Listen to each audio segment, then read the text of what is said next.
Hello friends and welcome back to Life's Biggest Questions. I'm your host Jared Bronstein, and today we have quite a battle on our hands. We'll be answering the question, what if the Megalodon fought the terrible dogfish? Before we do explore this crazy idea, make sure to subscribe, click that bell icon, and of course, let us know in the comments down below who you think would win in a fight between these two rulers of the sea. So before we start depicting the battle of the century, we need to do a little explanation of our two opponents for those who don't know exactly what they are. Starting with the Megalodon, a massive shark that is now extinct, the Megalodon is believed to have been on average around 34 feet in length. However, some may have reached around 60 feet. They are also believed to have weighed anywhere between 50 and 70 tons, which is equivalent to 100 to 140,000 pounds. So these things were big. They were believed to have approximately 276 jagged teeth, similar to that of a great white shark, and quite powerful jaws as well. Humans have a bite force somewhere around 1,317 newtons, and it's believed the Megalodon had a bite range ranging from 108,000 to about 182,000 newtons. So if that gives you any idea as to how vicious these things really were, there isn't much that would stand a chance. But then there's the terrible dogfish. A fictional creature from the story of Pinocchio, the terrible dogfish was described as a beast sitting at around 3,300 feet and about 5 stories tall. It also had 3 rows of razor-sharp teeth and most likely wouldn't use its teeth all that much. Considering its size, it would probably just swallow things whole. So if we had the Megalodon face off against the terrible dogfish, you'd most likely think, well, it wouldn't be much of a fight. The terrible dogfish would just swallow the Megalodon whole, and that's the end of it. But it doesn't seem to be that simple. When the terrible dogfish swallows Pinocchio and his father, they didn't die. And they escaped because the terrible dogfish sleeps with its mouth open, above the water. So clearly the terrible dogfish doesn't have stomach acids to break down whatever it's eating, which is why the battle between these two is so interesting. At first, yes, the terrible dogfish would be able to swallow the Megalodon whole, but the Megalodon would technically be able to attack the terrible dogfish from the inside out. That would not only be painful, but extremely problematic for the terrible dogfish. We also need to consider that the terrible dogfish is the only of its kind, whereas the Megalodon was a species with who knows how many of its kind roaming the waters.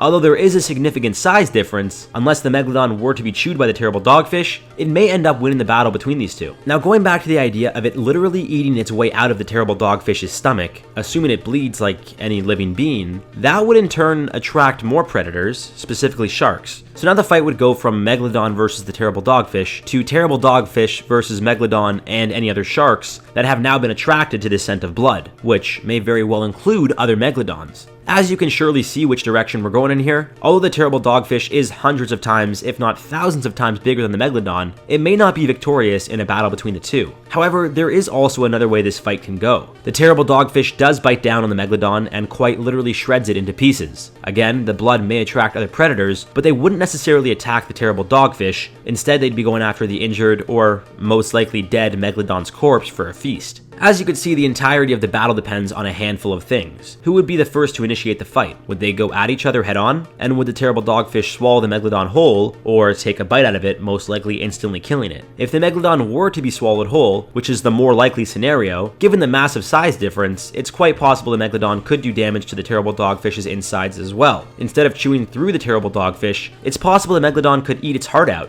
Or maybe its brain. We can't forget the terrible dogfish is 5 stories in height and over 3,000 feet long. Even for a 60-foot, 100,000-pound shark, that's a lot of space to swim around. Who knows where the Megalodon would end up if swallowed whole? Maybe it would attack other fish, or possibly even fishermen who also fell victim to the terrible dogfish. Unfortunately, there is no way of knowing how this battle really would pan out, and that's because not only is the Megalodon extinct, but the terrible dogfish is completely fictional. There is, of course, the dogfish, which are incredibly small sharks. We're talking maybe 2 to 4 feet in length. Now, they really wouldn't be much of a snack for the Megalodon because of their incredible sizes. However, a 3,300 foot in length whale of sorts in the terrible dogfish, well, that could feed an entire ocean. Alright, maybe not the entire ocean, but you get what I'm saying. It'd be a feast for many species to say the least. There's also the possibility that other species actually team up with the Megalodon to take down the terrible dogfish. Assuming the terrible dogfish is the top predator in the ocean or the waters, if there was an opportunity for other species to gang up and take down what they fear the most, it would only seem to make sense. But then,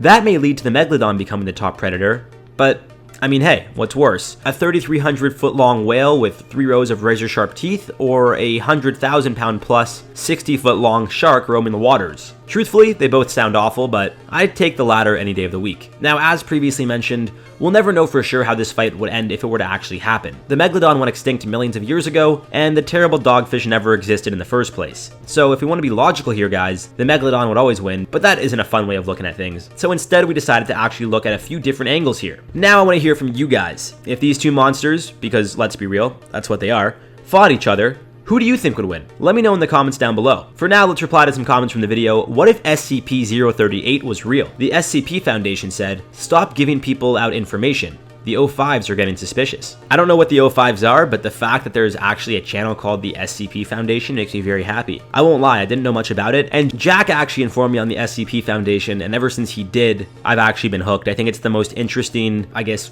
made-up tales online. I know there's creepypastas, people love those. I like creepypastas too, but I think the SCP Foundation is just, it's so well done, it's so well executed. I think it's very, very interesting. So kudos to you. Hey Darkfire said, buddy, you sound like you have a nasty cold. That's because I did. I was sick for about a week and a half, and then the cold lingered probably for another week, so I was very congested. And I tried to actually put off recording videos for you guys because I sounded so congested, but you know, it gets to a point where you gotta keep making content. So yeah, I apologize for how I sounded. Hopefully in this video I sound a little bit better because I haven't been sick for a while, or that's just the sound of my voice, which is great. Man Up To It said, hey wait, what if the tree itself touches Earth? Would that mean it would create another Earth? People.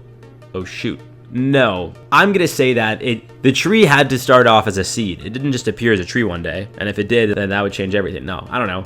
I mean, I'm gonna say that it grew it from a seed, and then it somehow got these powers, however it got to clone things. I don't really understand, you know, the origin of it. They just say it was found one day on a farm. Again, it's the SCP Foundation. They like to keep a lot of things secretive, so you never really know.